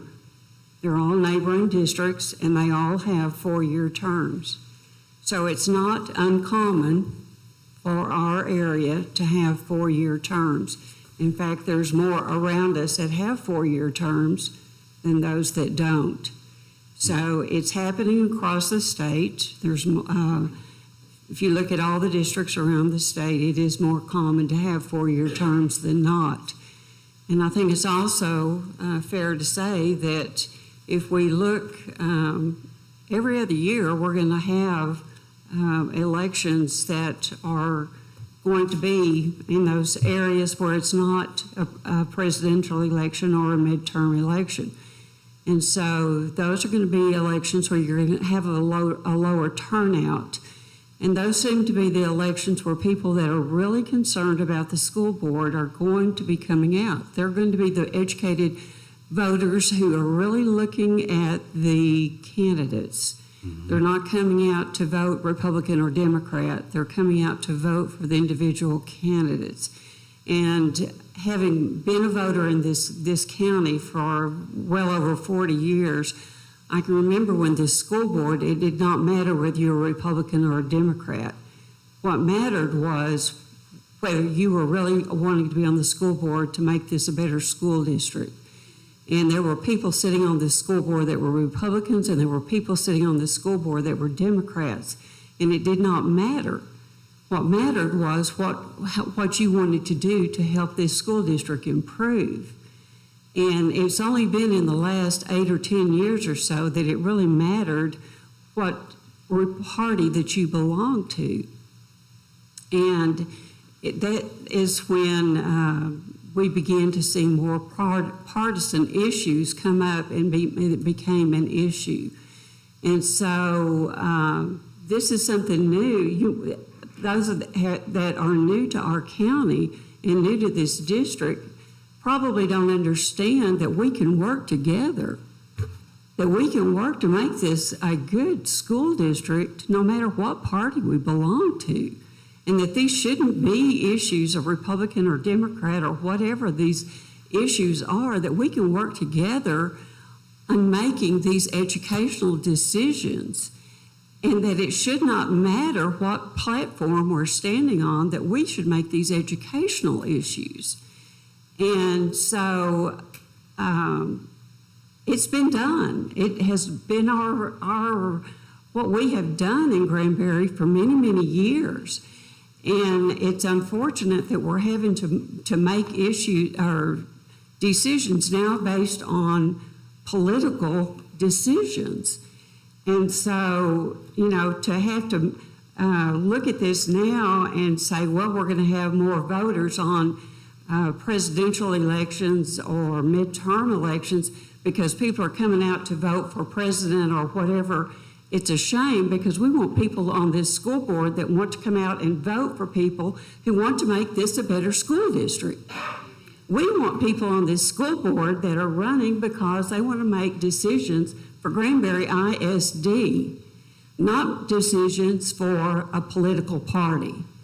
And the way I look at it is, whether it's a 3-year term or a 4-year term, we want people voting whether it's a 3-year term or a 4-year term, because they are here for Granbury ISD, and that they are here whether it's for a Republican Party or a Democrat Party or a Conservative Party or whatever. And so my decision will be based on whether I'm first on the ballot or second on the ballot or third on the ballot. That should not make any difference. But unfortunately, we're in a situation right now where our voters are coming to the ballot and they feel like if you're a Republican, you're number one, and if you're a Democrat, you're number two, and that's the way they're looking at it, and it's unfortunate. So the way I'm looking at it now across the state, the 4-year term is becoming more of an issue simply because of the political situation. 4-year terms I would be open to. I'm open to more discussion about it. I'm interested in hearing more information about how it's working in these districts. What I'm hearing is that it's working well. For those that don't know, when I first started running for the board, I could run a campaign for $400. My last campaign was well over $15,000. And that's simply because of the politics that has come into it. And so it's become very expensive to run a political campaign. And not everybody that wants to be on this board can afford to run or to be on the school board. So a lot of good people that want to be on the school board may kind of back off of it because it's costing so much. So for those that want to run a 4-year campaign, every 4-year campaign might be a better situation for them rather than a 3-year campaign. So I'm still open for a lot of discussion, but a 4-year would not be something that I would rule out. Would it be possible to set up some kind of, Zoom meeting or visit to talk with these other districts to see how it's working for them and get kind of a feedback from them on how the 4-year terms are working? I think that would be helpful for some of the board members. Yeah. Do you know if any of these are even year or odd year? I do not know that. Okay. That'll be something needs to be looked at too. I think that would be great for the rest of the board, for all of us, myself included, to get more information on what this looks like in their districts and how that would benefit us. Ultimately, our goal as board members is to implement policy, to approve the policy. We don't implement it. But we set the policies that ultimately are going to improve student outcomes. So everything we do should be through the lens of improving student outcomes. And keep in mind, we've got neighboring districts that are 4 years, that Yes. are already on this four-year cycle. So would be very easy to visit with these folks. I agree. I think that would be something that we should definitely do. I'm willing to concede on the 4-year thing. I want to address something that you talked about for a moment there, Nancy, about the partisanship versus an interest in education. It was clear when I don't think the two are mutually exclusive. I'll just start by saying that I don't think that I don't care who you are on this board or those who are interested in running someday, anytime in the future, that those two are mutually exclusive. Everyone who's on this board, I think you don't, I don't want to put words in your mouth. I'm trying to figure out how to say this delicately, that I don't think that you guys have the impression that I am not interested in what goes on in these schools and my interest in it. And I ran on a campaign, not strictly Republican. I let people know that I'm a Republican and I'm not ashamed of that, but my campaign was everything about education first and taking care of teachers first and having a voice for parents and making sure that we have some fiscal responsibilities back to the taxpayer. And so I don't think that those are mutually exclusive. And so I have an interest in all of those things and making sure that this is the best school district in all of Texas. So that I don't think those things are mutually exclusive, that because I am a Republican and I'm vocal about that I don't care about schooos. So that I'm not suggesting that that's what you're saying, but they are not mutually exclusive. So I'll make the concession even now to say I'm fine with 4-year terms. I think I opened that way. So I'm not afraid of that. I think that they do need to be held on even number of years so that you have an opportunity for a larger voter turnout. I don't think that I won this seat because I was in the first position. I ran a good campaign and I talked to a lot of people and I shook a lot of hands and I heard from the community what they were interested in. They were clearly interested enough in that to vote for me. So I hate to attribute that I won based on that factor alone. I don't think you're wrong. I mean, I don't know that it solves it. That I think when you get if let's assume that is right, that there is the luck of the draw, you're still going to have the luck of the draw in off-year elections too. So those things are still going to be true, and I don't know that this solves for that. And so I'll say that as well. And then my last note is that in the same way that Congress, I'm going to the U.S. Congress, can't vote for themselves a pay increase. It doesn't come into effect until the next term. The same is true here. I think that we won't be able to implement this until all of this current board's terms expire. So we could vote on this, but we can't do it in a way that affects any of us. I just want to add that we would have to seek legal guidance on making sure that that transition plan was well thought out. And so that would come later if you guys choose to continue this conversation. I'll take that. Thank you.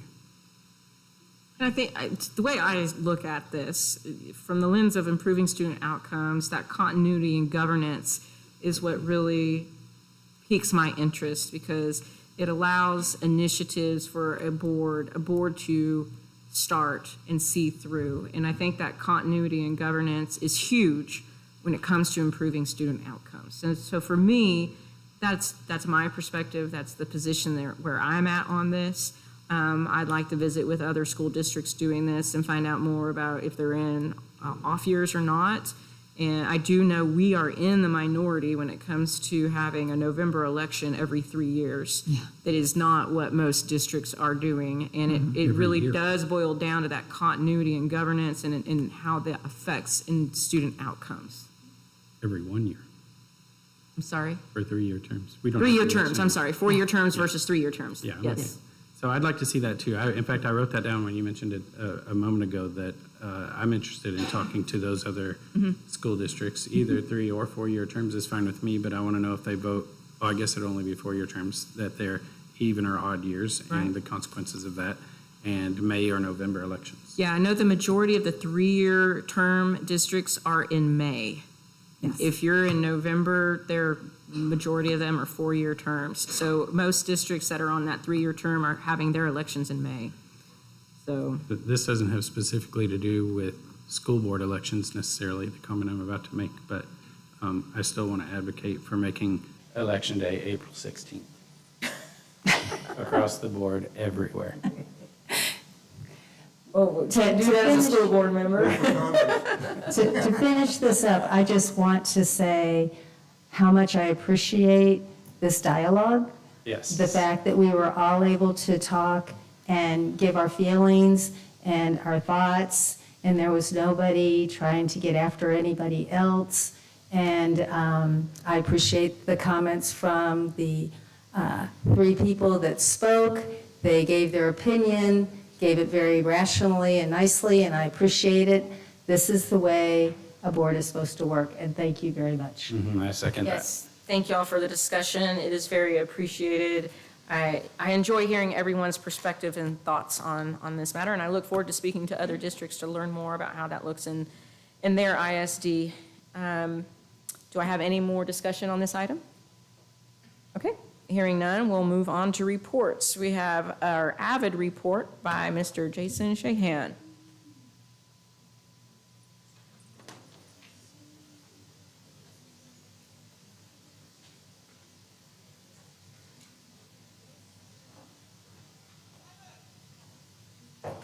Thanks for your patience, Jason.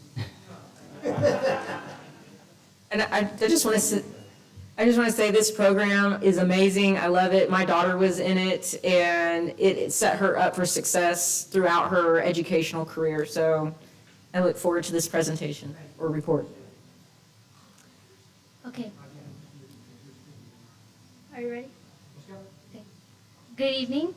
My name is Alejandra Landa. I have been in AVID since the 7th grade, and I am AVID Council's Vice President.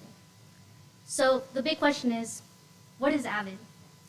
AVID stands for Advancement via Individual Determination, and there are 305 of us in GISD that are doing just that.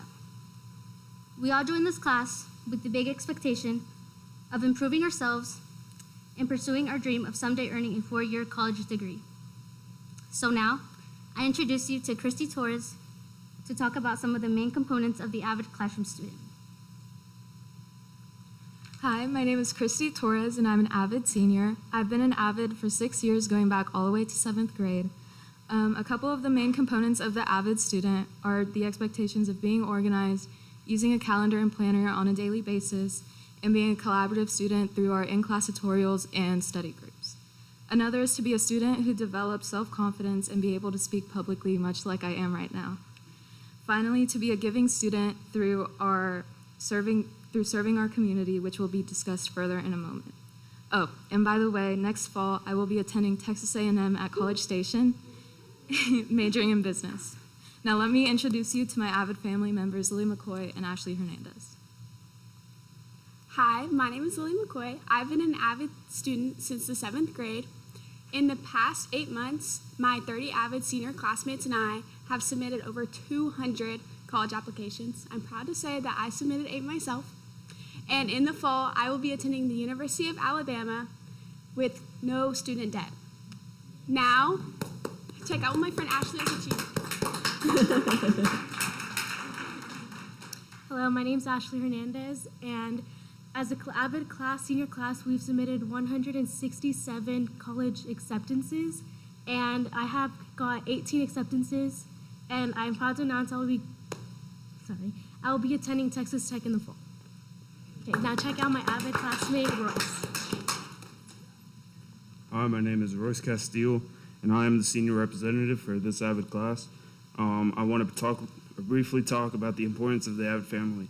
I moved from Granbury from Colorado at the beginning of my junior year, and I didn't know a single person in GHS. I was enrolled in AVID back in Colorado, but I quickly realized once I had arrived to this AVID class in GHS that the complete vibe and environment compared to my old Colorado AVID class was completely different. Every AVID student felt like a family and had a connection and loved each other. And I was a little bit scared that I wasn't going to fit in, that nobody would accept me. But within a few weeks, I was quickly accepted into the family, and I've quickly assimilated to being one of them. The students have been the most welcoming classmates I could ever ask for. I'm glad to have them. And by the way, I will be returning back to Colorado to attend the University of Colorado at Boulder. Now let me introduce you to my fellow Avid Council member, Estrella Diaz.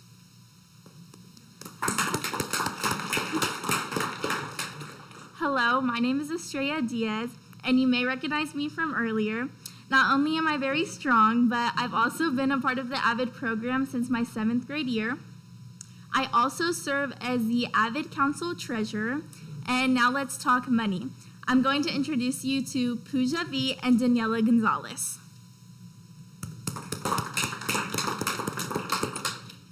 Hello, everyone. My name is Pooja Vitilpura, and I'm an AVID senior. I've been an AVID since the 7th grade, and here with me is my AVID family member, Daniela Gonzalez. At the beginning of the year, my AVID senior classmates and I set a goal for how much scholarship money we wanted to earn over the course of our senior year. We weren't really sure what number to start with, but we knew we wanted to set a record and beat the AVID class of 23 and 24. After much discussion and calculating, we agreed on a goal of achieving $2.3 million in qualified scholarships. My very creative and talented classmate Daniela created this beautiful progress tracker, and we went to work in AVID filling out multiple scholarships on a regular basis. I'm now very excited and proud to announce that not only did we meet our goal of $2.3 million, but we exceeded that mark. As of last week, our grand total for only 30 students is $3.2 million.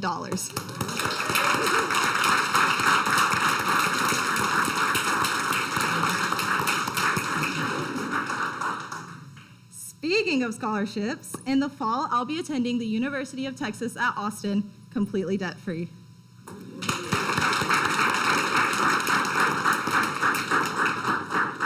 Hello, I'm Daniela Gonzalez, and I joined AVID in my sophomore year in high school. And to piggyback on Pooja, I will also be attending college this fall completely debt-free at the University of North Texas. And I'll introduce you to our AVID council leader, Addison Mallory, and her friend, Talon Roberts.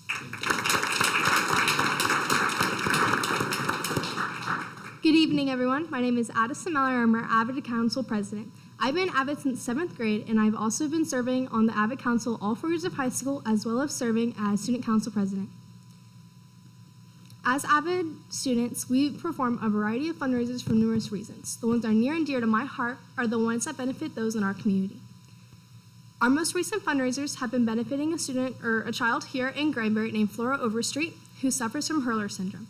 It's a rare genetic disorder that affects her body's ability to break down complex sugars.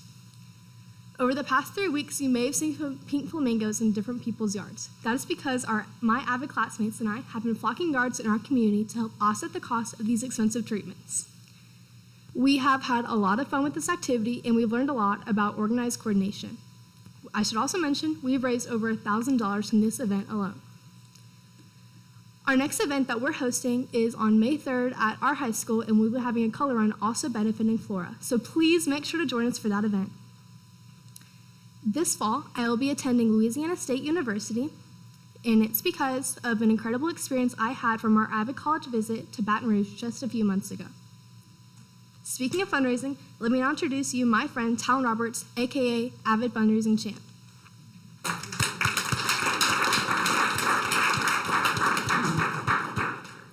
Hello, I'm Talon Roberts, and I've been an AVID since I was in 7th grade. Individually, I have been able to raise $3,000 as a whole, and we as a senior class have been able to raise over $20,000. And this helps us with school service project events and our life skills prom and our senior signing day, but it also most importantly helps out with our college trips that we take. And to finish us up, we have Val Caro, and I'm also going to be attending Tarleton State University.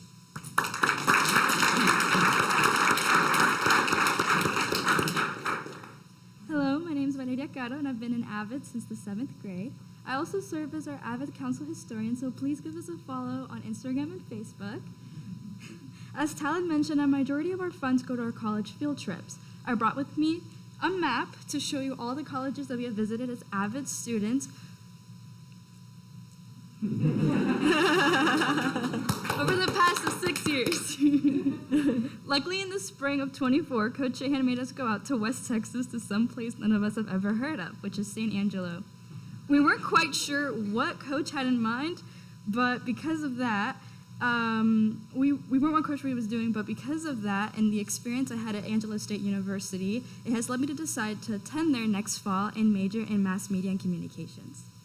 My story is one of many, and of the opportunities that AVID has provided its students, and we are so thankful that it's been provided by GISD. Thank you so much, and have a great evening.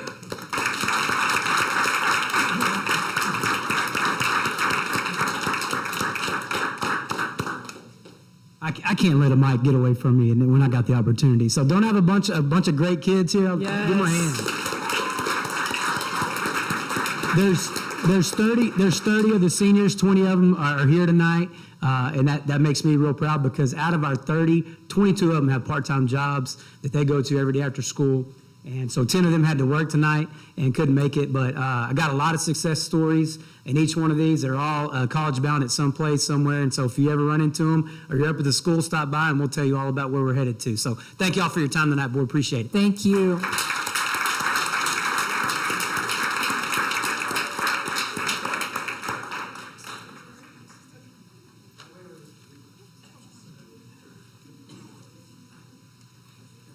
Okay, next up, we have our special education report by, is Shelley here? No. Okay. One of our special programs directors will be coming. Who? Okay.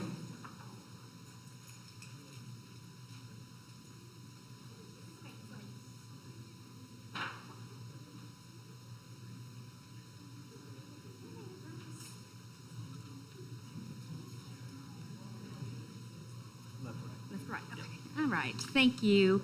Good evening again, board. My name is Tamara Hudson, and I'm one of the special programs coordinators.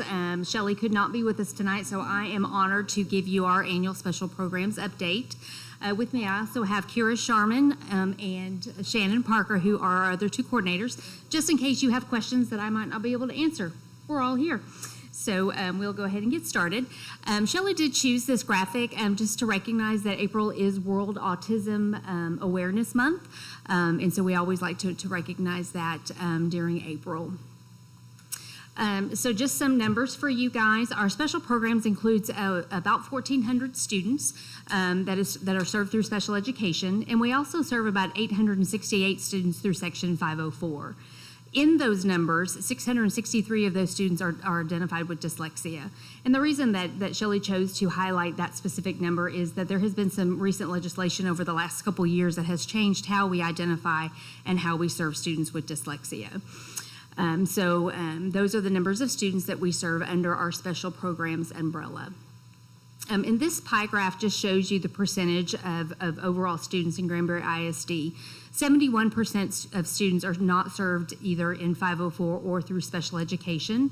About 11% are currently on a 504 plan, and right about little less than 18% are served on an IEP through special education under IDEA. So that kind of gives you an idea of how it's broken up.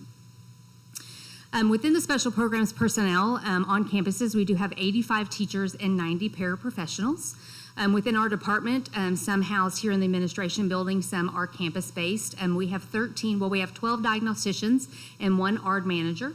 We have 3 school psychologists and 3 behavior intervention specialists.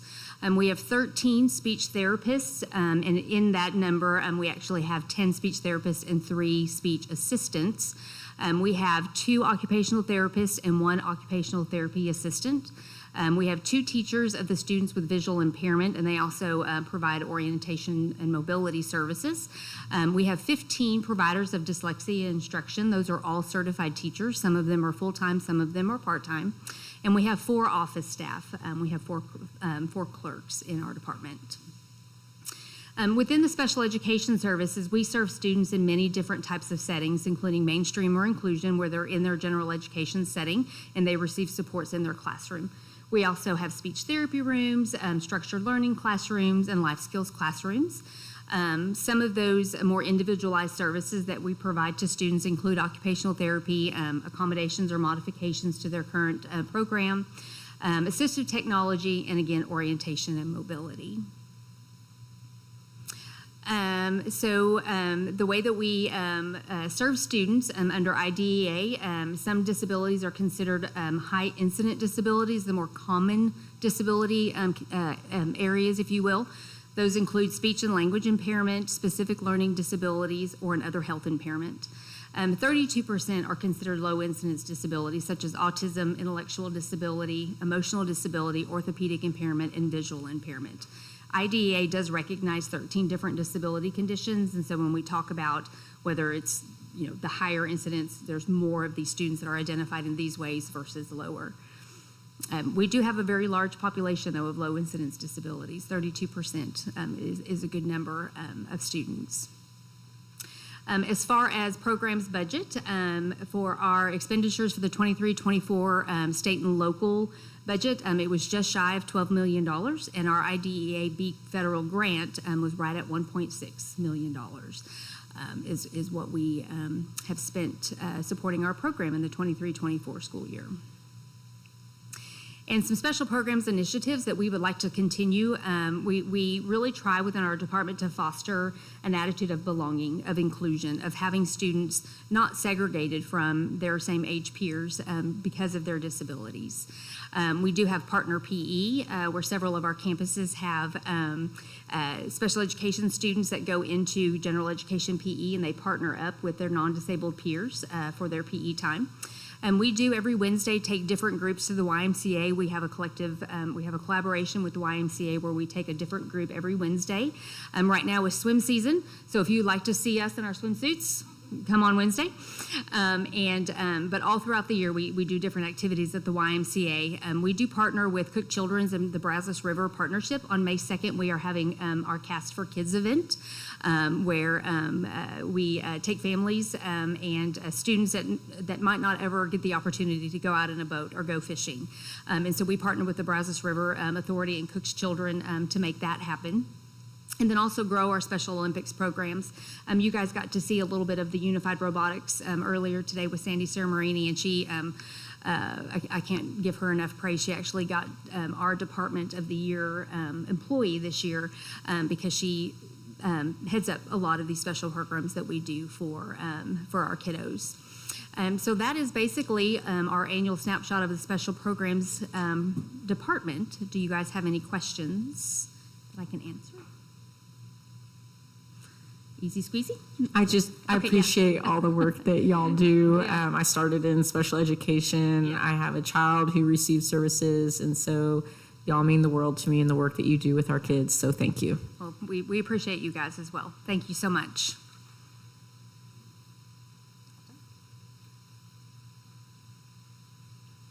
All right, next up, we have our academic update presented by Ms. Tammy Clark. All right. I'm here to talk to you about our progress monitoring for attendance and disciplinary removal. So I just want to show you how we track our attendance and our disciplinary removals and what we're looking at when we do those things. The reason why attendance is so important is when students are missing class, it impacts them greatly academically, and it also has an impact on our funding. Same thing for disciplinary removals. We want to see the behavioral trends, the things that our students are struggling with that are impacting their instructional time. And so that's why we look at those things. It is important for me to tell you that we are funded on ADA. So if we have attendance issues or we have disciplinary removals that are to out of school suspension, that impacts our average daily attendance, and that is how that impacts our funding. So attendance, we were trending this year really, really well the whole first semester, better than the last 2 years. And then you can see where I turned it red in January and February. Flu hit, and it hit us hard. and we are still trying to recover on, to catch back up to those good numbers. It was promising to see that March was ahead of the past 2 years again in March, and so hopefully April and May will track the same. Our ADA absences is 58,034 absences, so that's quite a few. So when you multiply that by the percentage of the average daily allotment for our students, our to-date missed revenue is just shy of $2.5 million in missed monies because of attendance. Those excused absences are close to 1.5 million, and the unexcused absences are almost at 1 million. And when you say absences, 58,000 absences is lost hours of instruction, and that's difficult as well. Most of the time when we have disciplinary removals, they're for secondary, so that's the numbers that I brought to you today. We code them as 5s and 6s. 5 is out of school suspension and 6s are in school suspension. If they need to be placed at DAEP, that's a 7. And then if it's a partial day for OSS or ISS, that's a 25 or 26. You can see how many removals we've had to date in secondary. The numbers are very, very small in elementary. We have over 2,500 referrals, so having just shy of 1,200 referrals, we're trying to use other means for disciplinary action if we can, so that we can keep them in school and learning. Chapter 37 of the Education Code governs many of these decisions. Some of the decisions that our students make for disciplinary removals are out of our hands. They're mandatory placements for quite a few of them. And so our hands are tied. We can't keep them in class for some of these decisions they're making. Here are the top 5 discipline behaviors that we are seeing right now in our secondary schools for removals. You can see that e-cigarettes is by far one of the things that we struggle with the most. We look at these behaviors to see what we can do as far as maybe being proactive, so that we can try to change our education around these things. So e-cigarettes, we have some work to do there with some proactive education for our students and our families about what that is doing to them health-wise, but also it is a mandatory placement. Skipping, disruptive actions, scuffling, pushing and shoving, and disrespect to school personnel are at the top. There are other things that are also causing loss of time, but these are the top 5. Solutions for a lot of these things we're trying to put into place, like disruptive actions or disrespect, is our CKH program. And we're also trying to help our teachers with some strategies to engage all students during instruction so that they are excited to be in class and learning. After any behavior that we remove students from the regular educational setting for, then we're trying to partner with parents to help with that behavior moving forward. But e-cigarettes, it's an epidemic across the country. We're looking for ways, like vape detectors. We're looking into vape detectors for some of our spaces to include restroom areas. And we're looking to partner with parents. I know that the high school has had a whole secondary presentation that they invited people to. It wasn't attended well, but hopefully next time we have it, we'll continue to push it out and we'll partner with parents on that together. But e-cigarettes is a mandated placement per TEA. And so this was a very, very brief snapshot of our attendance and behavioral progress monitoring. And if you have any questions about it, I would love to entertain those before our preview of next month. I'll take that. Yeah, come on. You touched on it already, I think, but I do want to hear back on your first page, I think. Nope, way after that. So let me ask you this about ADA in your chart where you turned red for flu. Yeah, that one. Thank you. Yes, you're welcome. So not only is flu taking kids out of school, and then some of them just choose to skip school and that sort of thing. I guess that's a truancy problem, but when that's them acting on their own behalf. When we take them out of school Right. for discipline problems, I guess that carries into the next page. Yes. Are they counted absent those days from an ADA perspective?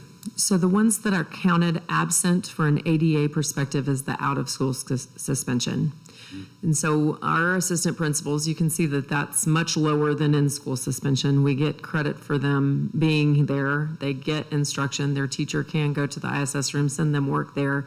They have access to their schooling there and a teacher that can help them. So out-of-school suspension, when they are not at school, that affects their ADA. So we ask our assistant principals, unless it is something that is very disruptive, right?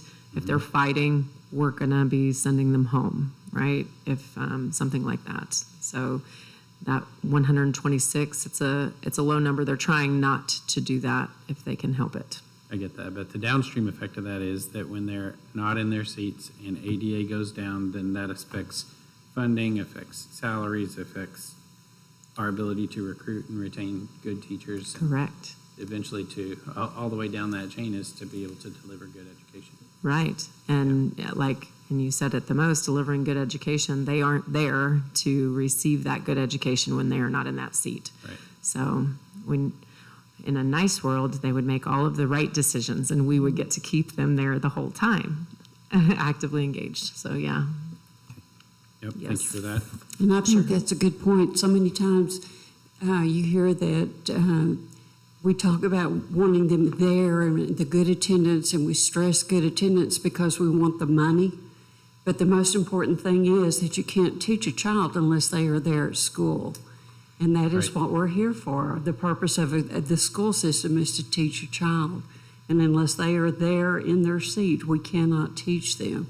And so that's very important that we stress attendance so that they are there so that we can teach them. So the funding is important, yes, but the most important thing is to have them there so we can teach them. Yep, I appreciate that. Thank you. So then I don't envy the place that the school office, the principal's office, and the decisions they have to make, because sometimes you got to balance between a disruptive kid is disrupting the education that the other kids in those classes are able to have. Correct. And it might be more valuable to take them out of that situation than to let them continue to disrupt class or, Right. God forbid, harm teachers and the rest. Right. If they're disrupting class for 24 students, then it is a travesty to let them stay there, right? So we need them to behave while they're there so that they can stay, but so that their classroom peers are respected enough to get the instruction that they deserve to. Yeah, that's tough. That's a two-edged sword. Mm-hmm. Amy, you've been stumping me with acronyms for the last 2 years. There's only one that I didn't know. DA, Disciplinary Action EP. What's that? Education placement. Oh, thank you. Yeah, Thank you that so much. academic That clears everything placement. up for me. Alternative And we education. tell them what that is. That is our disciplinary campus. We call it BTC, Behavioral Transition Center. That's what we have been calling it, but DAEP is the state term for it. And we send them to over here with Miss Rodriguez, and they get a placement there. So. And those are required a lot of times by law. And so some of the examples of those students that go there would be at STARS. And what's the E in e-cigarettes? I'm just kidding. Right. Oh, yeah. Yes. I wish there were not e-cigarettes, but there you go. No cigarettes. That would be best. Thank you. Thank you. Thank you. Any other questions? Well, last week we got in Teal our A through F release for 22-23, and it was what we were expecting to get, but it will be released later this week to the masses. We do not know when 23-24 will be released, and then if 24-25 will be released. We'll see how that goes with the state, but as that comes out, next month we'll bring that information so that you can see and get a glimpse of it. so that if the rest of them are released, everybody knows what they're looking at. So that's our preview for next month. All right. Thank you. Thank you. All right, moving on to the financial statements for period ending in March 31st, 2025. Mr. Emmett Whitefield. Thank you, Madam President. Board, in front of you, you do have the financial statements for March 31st, 2025. It says the transactions that have occurred between September 1st, 2024 and March 31st, 2025.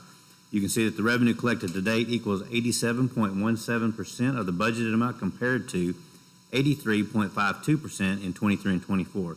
The expenditures to date represent 56.25% of the budget and compared to 54.89% in 23-24.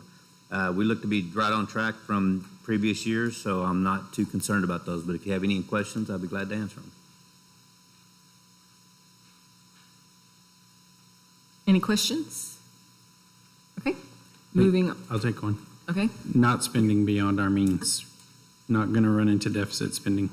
Right, we're hovering there now, but I think it's just because those revenues haven't materialized. This is true. This is true.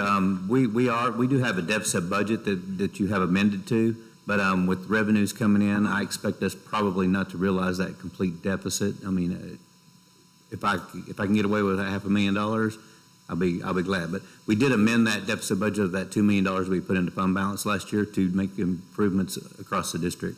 And if we don't realize all that, we still have that money to use next year. Minimal risk.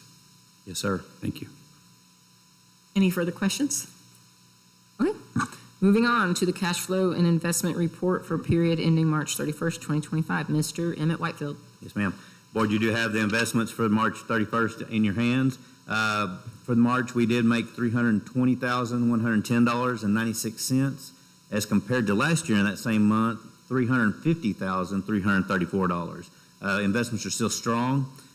We are slightly lower than we were last year. Our total interest at for this year was $1,393,320.49, and last year it was $1,400,607.10.